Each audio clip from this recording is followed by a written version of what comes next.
GPSU wants cash grant too. Vendor charged with stealing $2 million in clothes. Trauma discharged from the hospital. And foreign workers displacing Guyanese in oil sector.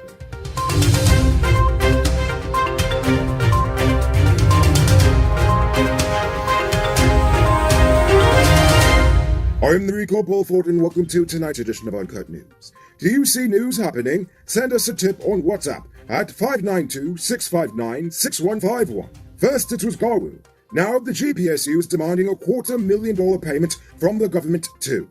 In the letter to the president, the union wants healthcare workers to get a $300,000 cash grant, while all other public servants get a $250,000 cash grant. They also want this to be separate to the 2020-2021 salary negotiations, which have yet to begin. While they say they deserve this because as frontline workers they face the worst of the pandemic, especially healthcare workers, but ultimately it comes down to two facts. The government is giving that amount to laid-off sugar workers who have since found employment elsewhere and were already given their original severance pay. And the second one is the government said they would raise salaries months ago, but they still haven't. The Maritime Administration Department is planning to remodel the office building for the Maritime Administration Secretariat. The project is estimated to cost $85.6 million Guyana dollars. As of yesterday, they have opened bids for the project, and they have asked all interested parties to respond by Tuesday, November 2nd. Wow, that is a short deadline for such a large project. Oh well, what do I know? I'm not a contractor. The GRA is concerned with what it calls a drastic reduction in the filing of VAT returns for the previous quarter. In a statement, the GRA reminded business owners of the need to file such paperwork and the penalties for people who choose not to. Fines and jail time, in case you were wondering. A bold motorcycle theft in Kitty, Georgetown was recently caught on tape. On Tuesday, a group of men on a horse cart stopped on the side of the road, and the driver, along with two men, jumped off and snatched a motorcycle parked at the side of a building. The horse cart driver returned to the cart, while the two men rolled away with the cycle. Kaieteur News says there were several witnesses at the scene, but they suspected nothing based on the casual manner of the crime and the fact that it occurred in broad daylight. It was not until the owner reported it missing did they realize just what happened. Are you one of the chosen few that benefits from duty-free? Good for you! Check out these amazing vehicles that just arrived at Best Buy Auto Sales. This 2016 Toyota Harrier Grand Sport Edition, this 2014 Range Rover Evoque, and this 2016 Lexus RX 200T are all on sale. They're all fully loaded and come with all modern features. Call or WhatsApp 662-0844 for more info, or visit their showrooms at Lot 171 Peteros Street, Queenstown, or Lot 2 Lamar Street, and tell them the Rico sent you to get in on a sweet deal. Today, 50-year-old coconut vendor Clifton Dowden, called Krupa, was charged with simple larceny. Krupa was accused of having broken into a woman's stall and stole over $2 million worth of clothes. An off-duty police officer had witnessed the theft, and when he told the man to return the clothes, Krupa ran away. Nevertheless, he pleaded not guilty and was released on $100,000 bail. Krupa will return to court December 27th. Early this morning, the cops busted a 34-year-old taxi driver moments after he drove away from a roadblock at the Purbeese River Bridge Public Road. The cops decided to chase the driver of a blue 212 down after he attempted to turn around once he saw the roadblock by the bridge. They searched his vehicle once they stopped him and uncovered 4 kilos of ganja. Ganja which the driver supposedly admitted to the police that he was about to sell. The suspect remains in police custody.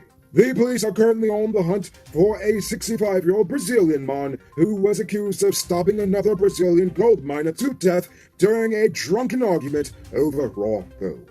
The police reported that the incident last night in Central Barometer in Region 1 led to the death. Gold and alcohol never mix. Don't miss the grand 50% off sale and get a free 1-month digital Prime Bundle plan. Available at City Mall, Starbrook Square, Richardson Light Street, Marcy Turkine, and Marcy Providence. Shop early, limited stocks available. It's now time for today's Runner Report.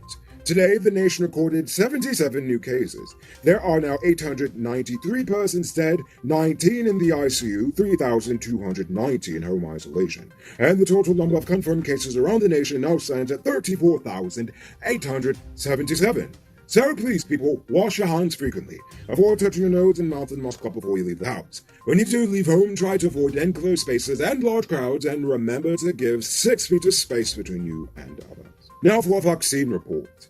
We only have the adult numbers today, my apologies. Nevertheless, the Ministry of Health says 376,436 persons, or 73.4% of the adult population, have received their first dose of the vaccine, whilst 236,238 persons, or 46.1% of the adult population, are fully immunized. C.N. Sharma is back home after recovering from the Rona. He was recently discharged after spending 3 weeks in the intensive care unit. He had tested positive last month and was admitted to the hospital a few days later when he started encountering breathing problems. He was fully vaccinated at the time. Nevertheless, he is back home, but he still requires some oxygen from time to time. And nevertheless, he is being weaned off of it as his condition has been improving steadily. And now for our stupid news of the day. You know what I think is stupid?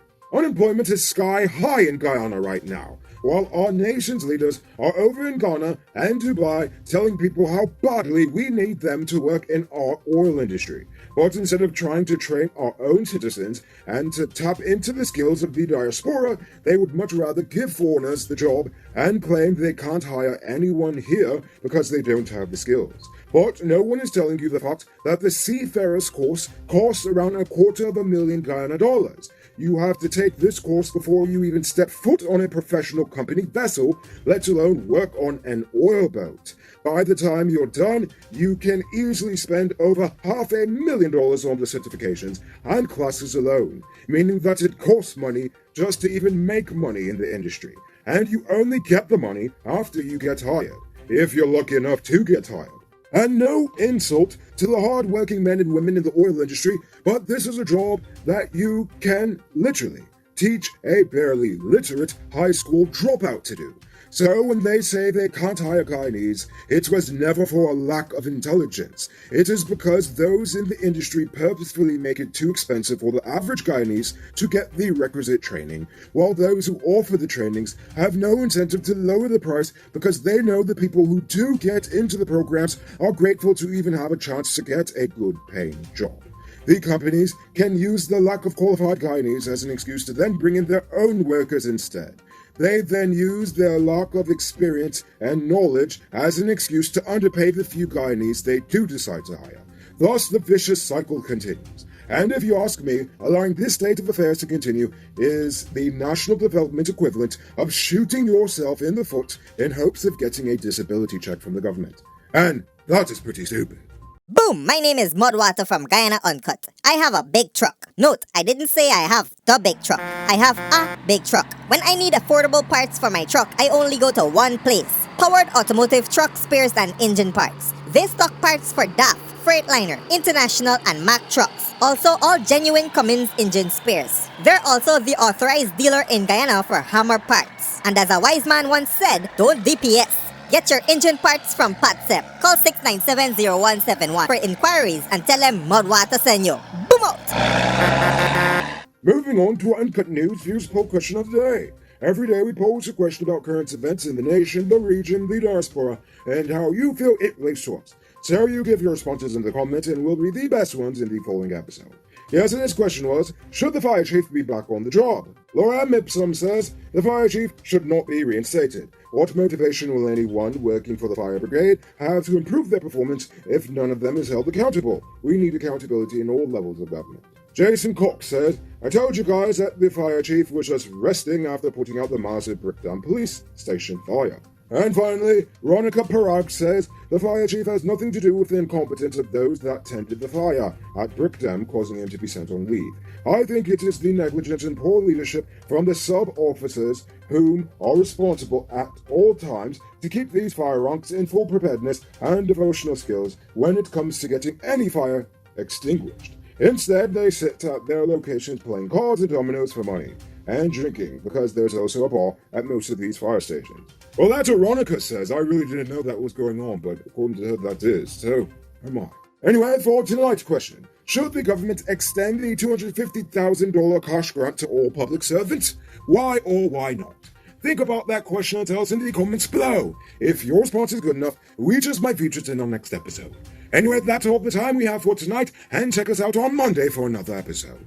Until then, I'm Rico Beaufort saying, have a great weekend. And as always, don't drink and drive, or you'll end up on Monday's episode the hard way. Ha-ha! Good night, folks.